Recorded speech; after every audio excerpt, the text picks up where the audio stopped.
Hi everybody, I hope you are doing well. Today we will talk about how to fix or how to solve the problem of not opening on Chatbot AI Nova. We click on settings, then we click on apps, default apps, app settings. When above here you will search for Chatbot AI Nova. Then we click on first stop and we click OK.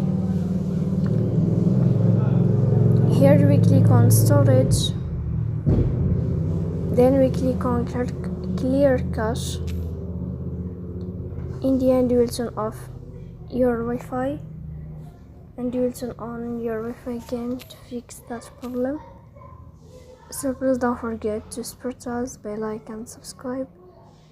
See you next time and thank you for your watching and your attention.